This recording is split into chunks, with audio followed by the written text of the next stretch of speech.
Olá, eu me chamo Ruth Costa, sou professora do curso de nutrição da UFRJ, campus de Macaé. Sou coordenadora do grupo de extensão e pesquisa Culinafro. Estou na coordenação do Núcleo de Estudos Afro-Brasileiro e Indígena da cidade universitária de Macaé, que congrega a UFRJ, a UF e outras instituições. Para mim é uma alegria, um prazer participar desse encontro, mesmo virtualmente, poder colaborar de alguma forma com o evento. Agradeço muito pelo convite, especialmente a Natália, pelo convite e pela paciência.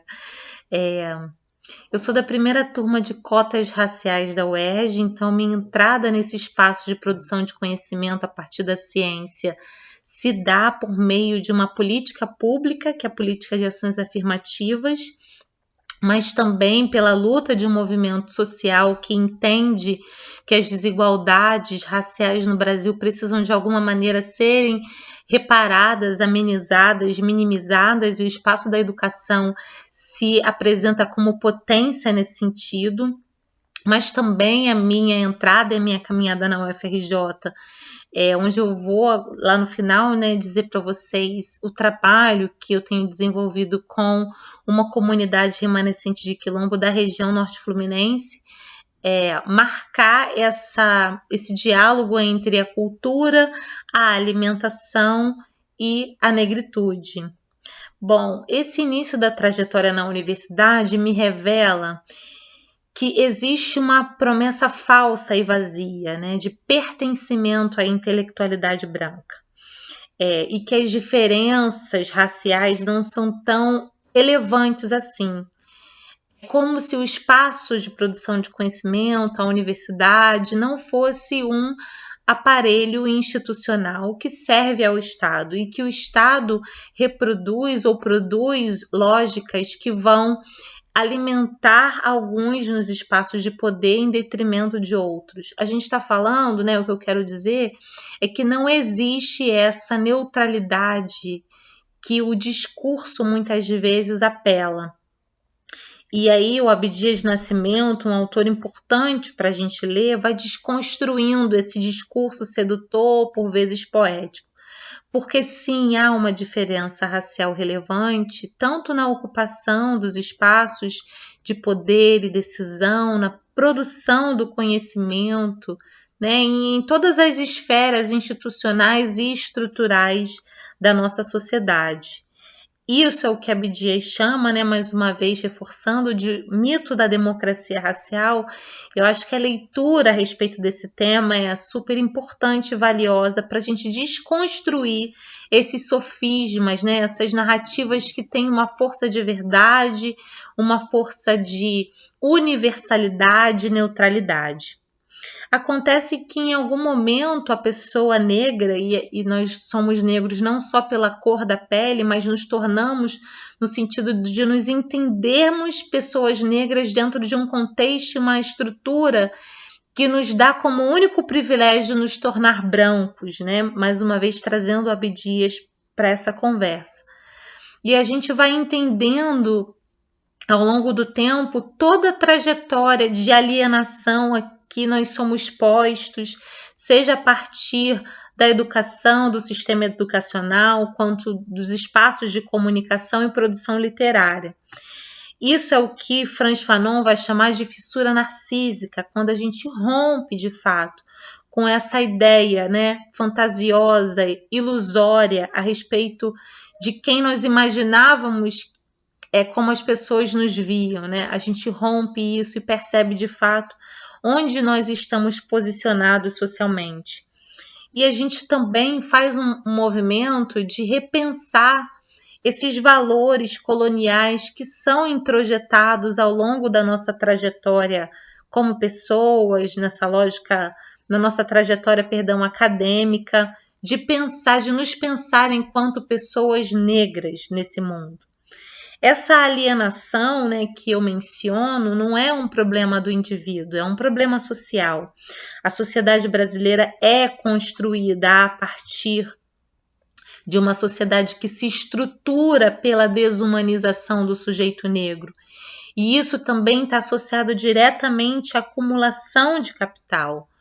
Esse sistema, né, de produção de recursos de capital a partir da escravização opera a partir de uma lógica muito perversa, porque não só desumaniza a pessoa negra para torná-la peça, objeto da escravidão, como também a nomeia a partir de uma abstração fantasmagórica da branquitude, do sujeito branco, mas não do sujeito, a pessoa, desse modo de pensar, né? Tem também o processo de inferiorização e de silenciamento do sujeito negro, das populações negras, dos seus saberes.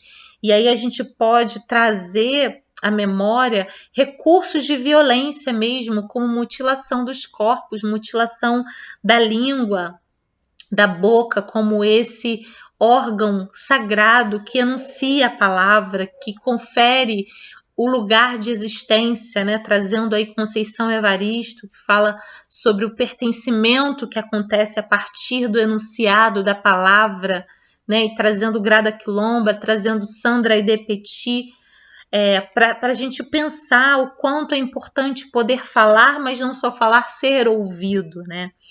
Então, todo esse processo que é longo, são quase 4 séculos de escravização, usa de estratégias de violência, como as que eu falei, e também objetos como máscara de Flandes, né? Vocês vão lembrar da figura aí da escravizada Anastácia, que na verdade era uma rainha que não podia falar porque usava aí um objeto que não só era de projeção externa, mas também tinha um pronunciamento interno que ficava entre o céu da boca e a língua.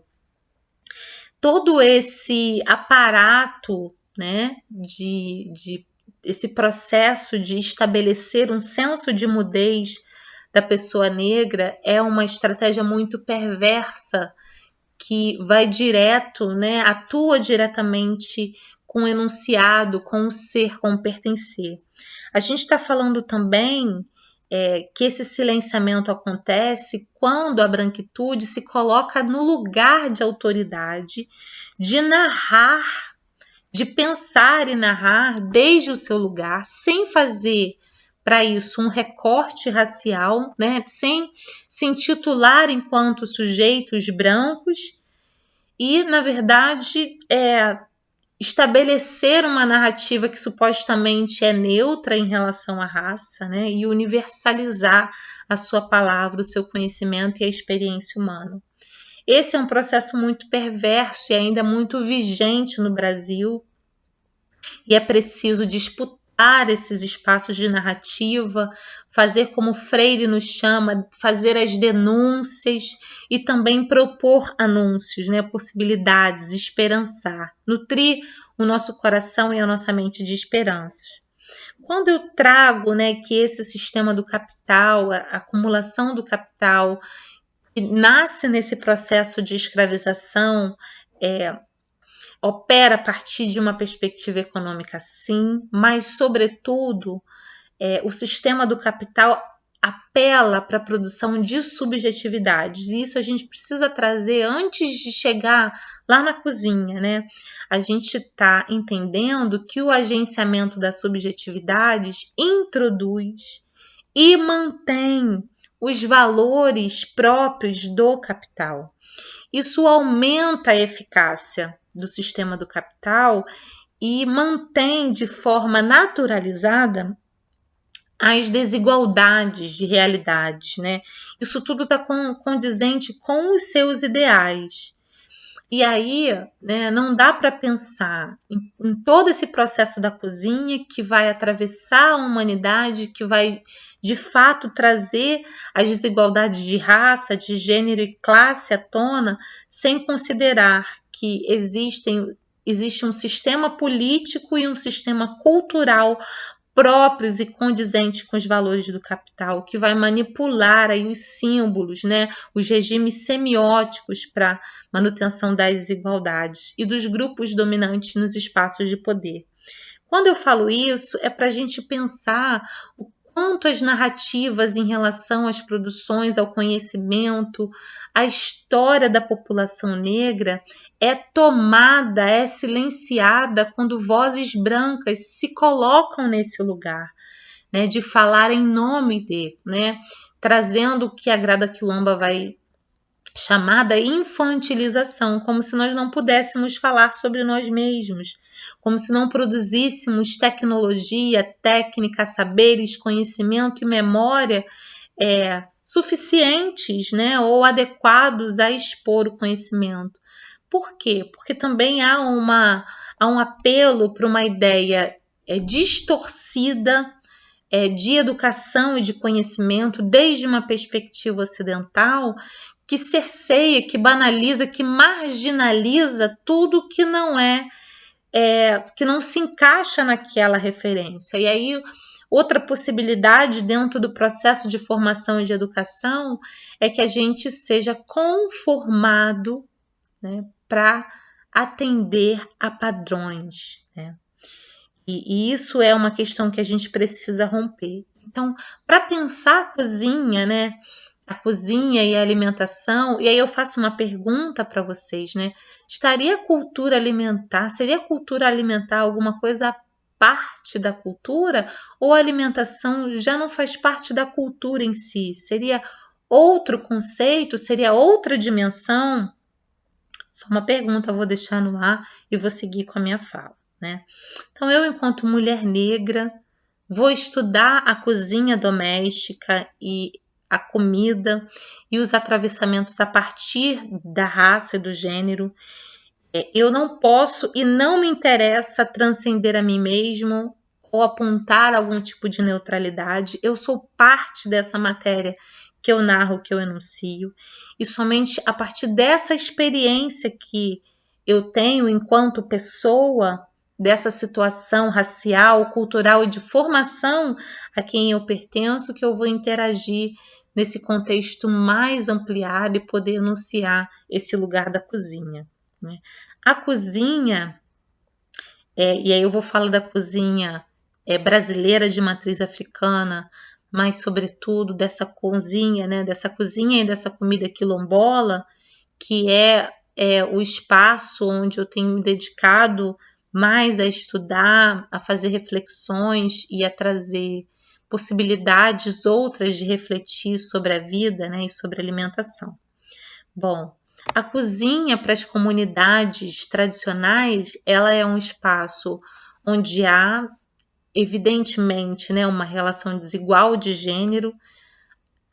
As comunidades tradicionais não estão deslocadas do contexto macro maior que enquanto sociedade, mas também existe nessas cozinhas uma potência inigualável, acho que é importante enunciar.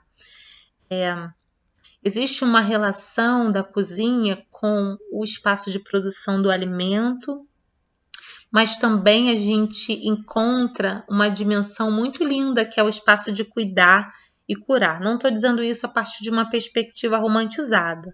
Quem trabalha na cozinha sabe que a cozinha, né, o lugar de produção de comida, é um espaço de muito trabalho, de muitas horas e exaustivo fisicamente. Então, sem nenhuma pretensão, né, de colocar a alimentação só no lugar de poesia, porque também é poesia, eu quero falar das potências que a cozinha quilombola pode trazer para a gente pensar esse lugar de resistência ou de enunciado de um modo de viver, né? Eu não estou falando também de herança, porque como a chefe Tainá Marajoara, que é uma chefe indígena, diz, herança é para quem está morto. Então a gente vai falar de coisas que estão vivas, né? Uma dinâmica que é potente, que está no dia a dia. A cozinha quilombola, ela traz aspectos muito interessantes para a gente observar. Um deles é a relação dessa cozinha com o tempo, uma temporalidade e com a territorialidade, ou seja, ela dialoga em biointeração, fazendo a menção ao Antônio Nego Bispo, né, um pensador quilombola que constrói um pensamento subversivo e que deixa isso registrado no livro chamado Colonização, Quilombos, Modos e Significações, que eu recomendo a todo mundo a leitura. A relação desse espaço da cozinha com o território é uma relação não do ser humano enquanto central no universo, mas ele como parte viva de um cosmos, ou seja, ele só existe, uma pessoa só existe, não porque ela pensa, né, como uma forma de olhar mais ocidental, penso logo existe, não. Ele existe porque o outro ser existe, e esse outro ser é o ser humano, mas também é a árvore, é também o rio. A existência das pessoas, ela está condicionada a uma existência, a uma vida coletiva, né? Então, há um respeito à terra, ao tempo de descanso da terra, né? A forma de lidar com a própria terra, com a natureza, com a plantação. Eu lembro do mestre Leandro dizendo para mim, Ruth, para plantar a gente abre o berço, né? Alguns chamam de cova, mas eu estou falando de vida, então abre o berço, coloca ali a rama para a produção do aipim e fecha com o pé, mas com carinho, para que aquela planta possa nascer e ser forte. Então tem uma relação com esse território, com esse espaço de produção que carrega em si uma memória, uma potência em relação às tecnologias sociais que são produzidas, a temporalidade, né, como eu falei, o tempo de descanso, a sazonalidade são respeitados. O abacaxi dá em uma época do ano, o abacaxi não dá de janeiro a janeiro, porque existe um tempo próprio para a natureza se expressar através desse fruto. Isso subverte a lógica de expropriação da terra e da manipulação, da transformação da terra, do território, né, e das outras vidas que estão ali presentes, para atender uma necessidade puramente humana, né? Então, o ser humano não é centro, ele é parte. Então, tem essa lógica de viver. Tem o aspecto da ancestralidade que está muito presente, né? Esse aprender com a mãe, aprender de ouvir, aprender na experiência, mas também um saber que está ali posto, está dentro da sua cabeça. Você não sabe exatamente como chegou aquele saber, mas esse saber ancestral te orienta, né? E ele orienta também o processo educativo em relação à própria alimentação, ao cuidado com a terra, ao processo de cura, as benzeções, os banhos.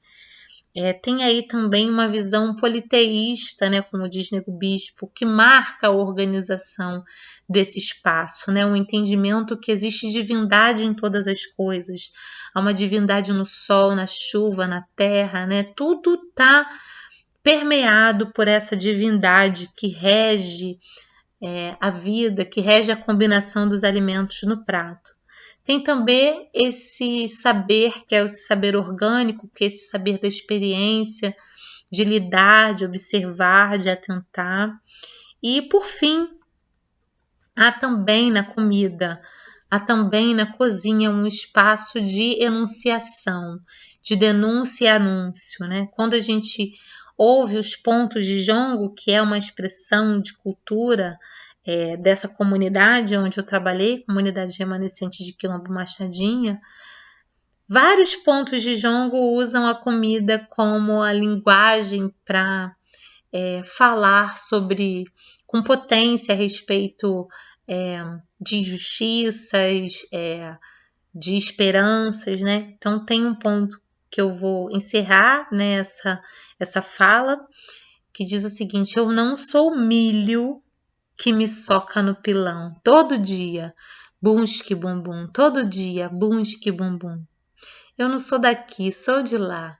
Quem não tem canoa, passa val, chega no meio do rio, toma pau. Eu agradeço esse espaço e desejo um encontro lindo, um encontro frutífero.